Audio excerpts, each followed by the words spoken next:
Rekan-rekan sudah bisa melihat kira-kira tampilannya seperti ini ya. Jadi nanti di aplikasi ini rekan-rekan bisa ngecek apa sih paper-paper terbaru yang muncul di jurnal-jurnal yang rekan-rekan tadi pilih ya.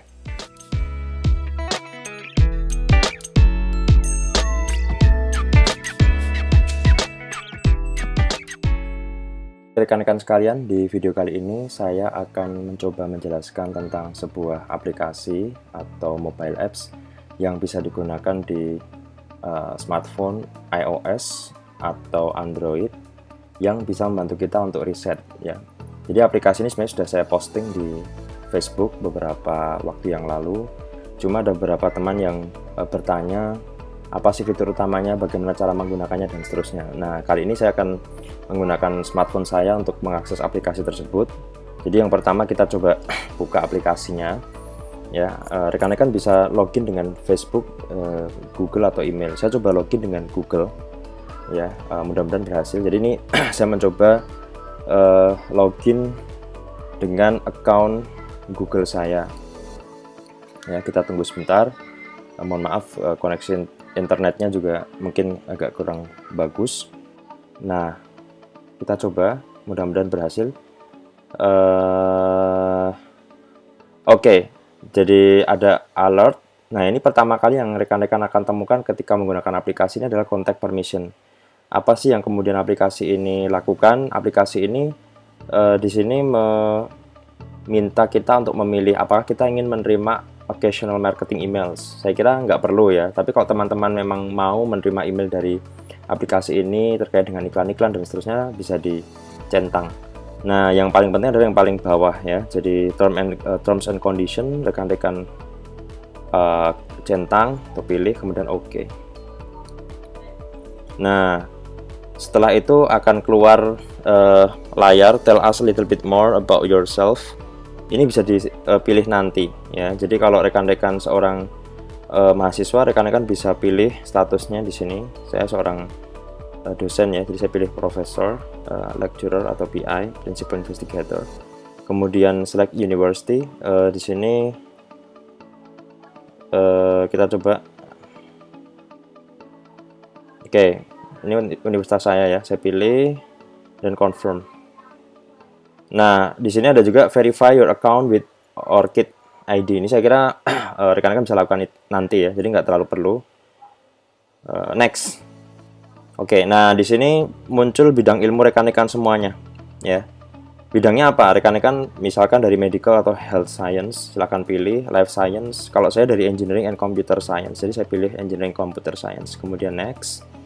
Kemudian subjek yang rekan-rekan ingin pantau dengan aplikasi ini apa? Nah, ini bidang saya AI, artificial intelligence, kemudian biomedical engineering itu pasti. Kemudian saya coba computational theory mungkin ya, computer graphic, computer science, computer application, computer vision, electrical and electronics. Saya kira itu sih ya, human computer interaction. Oke. Media technology, signal processing. Saya kira itu sih nggak harus terlalu banyak. Setelah itu klik next, rekan-rekan akan dibawa ke layar selanjutnya. Mudah-mudahan bisa berhasil. Kita tunggu saja.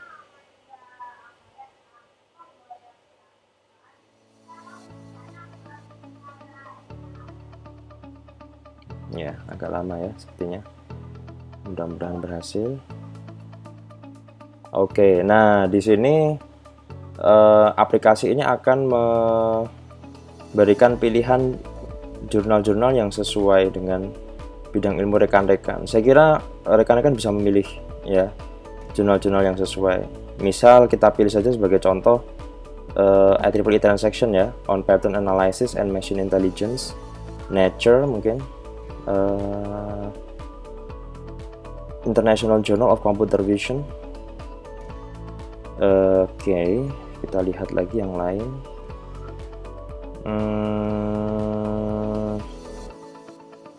Oke. Transaction Cybernetics ya. Oke, ya sementara itu dulu deh ya, nanti bisa kita tambah. Nah setelah itu kita pilih follow for journals. Oke. Nah ketikkan keywords yang rekan-rekan ingin masukkan ya, nanti bisa kita tambahkan. Ini bidang ilmu saya, jadi saya akan ketikkan eye tracking seperti itu, kemudian finish. Kita lihat tampilannya seperti apa ya. Jadi ketika pertama kali kita menggunakan aplikasi ini, saya kira ini hal-hal yang perlu kita konfigurasi, meskipun nantinya rekan-rekan bisa juga menambahkan beberapa konfigurasi atau setting ya di aplikasi ini. Kita lihat, mudah-mudahan berhasil. Nah, aplikasi ini minta persetujuan, apakah ingin rekan-rekan ingin menerima notifikasi. Kalau iya, klik allow saja. Nah, oke, dari sini rekan-rekan sudah bisa melihat kira-kira tampilannya seperti ini ya. Jadi nanti di aplikasi ini rekan-rekan bisa ngecek apa sih paper-paper terbaru yang muncul di jurnal-jurnal yang rekan-rekan tadi pilih ya. Ada jurnal Nature seperti itu. Oke. Kemudian kalau memang rekan-rekan ingin menambah jurnalnya, rekan-rekan bisa klik yang tombol yang kedua ya. Jadi di tombol yang ini klik, kemudian add journals. Nanti rekan-rekan bisa tambahkan. Misalkan kita coba cari dengan kata kunci human computer interaction. Nah ini dia nih ya, tinggal di follow saja jurnal. Oke, seperti itu ya. Jadi tambahkan jurnalnya. Kemudian di sini juga ada arsip ya. Jadi ini aplikasi ini cukup lengkap. Dia mengindeks jurnal-jurnal yang di subscribe harus berbayar maupun yang open access. Nah saya sarankan rekan-rekan melihat juga paper-paper yang diunggah di repository online ya, semacam ya nanti ada beberapa IEEE access misalkan, atau ini arsip ya. Ya kita coba follow beberapa seperti itu. Kemudian di sini kita sudah bisa ya, seharusnya sih nanti tampil beberapa paper-paper dari jurnal-jurnal yang lainnya yang tadi kita sudah add gitu ya. Oke, filter kita bisa nambahkan filter juga. Ini di kanan atas ada tombol kecil ya. Bisa kita aktifkan open access-nya. Oke. Kemudian create filter, kita bisa create juga journals you follow only. Jadi nggak semua jurnal kita lihat ya. Jadi jurnal-jurnal yang hanya kita ikuti aja, yang tadi sudah kita pilih. Nah, kalau rekan-rekan ingin menambahkan filter, bisa aja tambahkan kata kunci di sini, gaze tracking misalkan. Ya, masukkan atau tambahkan juga berdasarkan,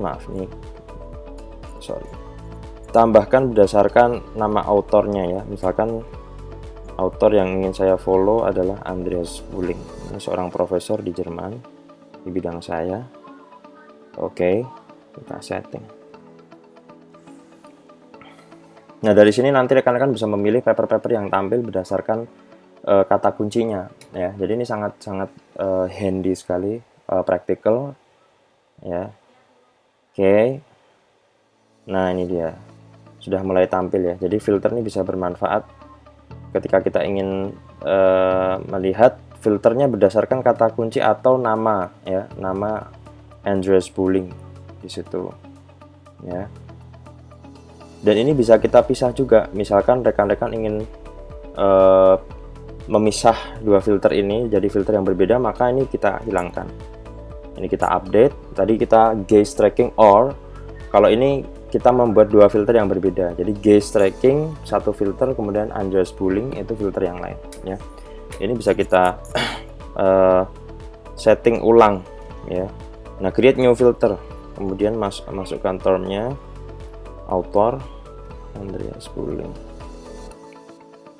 dan kita Andreas, dan kita setting di jurnal yang ya, semua jurnal pun nggak masalah ya, all journals. Oke. Dan nanti si aplikasinya akan memberi notifikasi ke kita ketika ada publikasi baru dari Profesor Andreas Bulling ini ya. Nah, ini dia keluar kan. Jadi kita sudah bisa melihat paper-paper terbaru ya, 5 months ago dan seterusnya. Oke, jadi ini salah satu yang sangat praktikal. Jadi rekan-rekan bisa melihat update dari artikel-artikel terbaru di jurnal-jurnal yang saya kira ini jurnal-jurnal bereputasi. Tidak semua jurnal ada di sini, tapi saya lihat di website resmi dari apps ini, researcher ini, ada sekitar 15.000 jurnal yang sudah terindeks di sini ya. Jadi saya kira ini sangat-sangat praktikal untuk kita memantau ya sekilas sebenarnya teknologi yang kita sekarang teliti itu sudah sampai mana sih perkembangannya begitu ya. Dan rekan-rekan bisa lihat trending topics atau trending research area-nya itu di satu topik tertentu itu seperti apa ya, trending papernya seperti apa. Misalkan di bidang engineering and computer science ini beberapa trendingnya nomor 1 computational complexity of Angry Birds gitu ya, dan seterusnya. Jadi rekan-rekan bisa lihat. Kemudian di situ misal rekan-rekan menemukan paper yang menarik nih ya, kita kasih lihat satu contoh kecil saja.